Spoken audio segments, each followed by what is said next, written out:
What if you could change a kid's future just by giving them a laptop? For years, that was the big promise. I mean, it's an idea so powerful, it launched a global movement. But what happens when you actually put that promise to a 10-year test?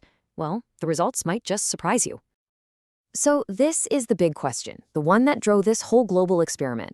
For the longest time, the answer felt like a total no-brainer, right? Of course it can. You give a kid a laptop, you're giving them access to the entire world. But what does the hard evidence, what does the data actually say? You know, this idea was so big, it gave birth to a whole movement, the most famous being the one laptop per child program. The goal? It was simple, but also unbelievably ambitious: to completely bridge the digital divide and just revolutionize education by putting a laptop in the hands of every single student, especially those in the most remote parts of the world. And this quote, it just nails the core belief perfectly. The thinking was that the technology itself was the magic ingredient. This kind of tech optimism was, well, it was infectious. The belief that just giving access would unleash this huge wave of curiosity and learning and achievement. It was a really beautiful and compelling vision. Okay, so this wasn't just some theory people talked about. This idea was put to one of the most rigorous long-term tests you can imagine. Researchers went to rural Peru to run a massive, real-world experiment to see if this vision could actually hold up. And listen, when I say massive, I really mean it. We are talking about 531 rural primary schools. This wasn't some small pilot program. No, this was a huge, randomized, large-scale effort to get a definitive, final answer. This timeline just shows you the incredible commitment here. The researchers didn't just pop in after a year and call it a day. No way. They followed these schools and these students for a full decade, tracking everything from test scores to graduation rates to see what the true long-run impact really was. So what did they find? After 10 years of collecting all this data, the results started to roll in. And wow, they were not what anyone expected. In fact, they seriously challenged that core intuitive belief that we all started with. This is the million-dollar question, isn't it? After all this time, all this investment, all this hope, did giving laptops to these students actually make them better learners? Did it bump up their test scores?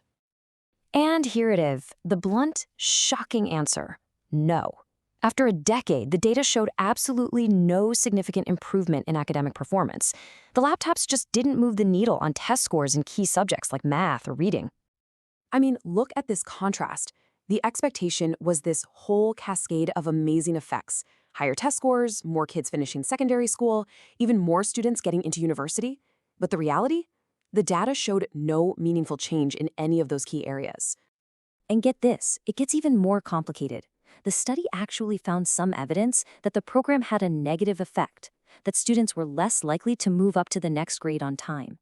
It's a totally counterintuitive finding that just shows how complex this stuff really is. But hold on, this isn't just a simple story of failure, because while those academic goals weren't met, something else really important did happen. The program had one very clear, very positive outcome that you just can't ignore. So while the test scores didn't budge, students did learn something incredibly valuable. They learned how to use computers. Their digital literacy, their comfort with hardware and software went way up. And that's a critical skill in the world we live in today. So this raises the most important question of all. If students had the tools, and they even learned how to use them, what was the missing piece of the puzzle? Why didn't these new computer skills translate into better grades? Yeah, what went wrong here? Or maybe what was overlooked from the very beginning? Well, it turns out the answer lies not with the students, but with what was happening inside the classroom itself. See, there's this fundamental disconnect. The teachers, they got some initial training, sure, but it just wasn't enough. Their own digital skills didn't really improve, so they weren't comfortable weaving this new technology into their actual lessons. And the result? The laptops were hardly ever used for teaching. It pointed to a massive gap, a real lack of ongoing support to help teachers turn these devices into powerful educational tools. So what is the big takeaway from this huge 10-year, 531 school experiment? Well, it really forces us to take a step back and rethink our whole approach to technology in the classroom. And honestly, it all boils down to this. Simply handing out the hardware, the shiny new gadget, is not enough. A laptop is a tool, just like a pencil or a textbook. Its power to transform education isn't in the device itself, but in the hands of a skilled, well-trained teacher who knows exactly how to use it. And that leaves us with this final, crucial question to chew on.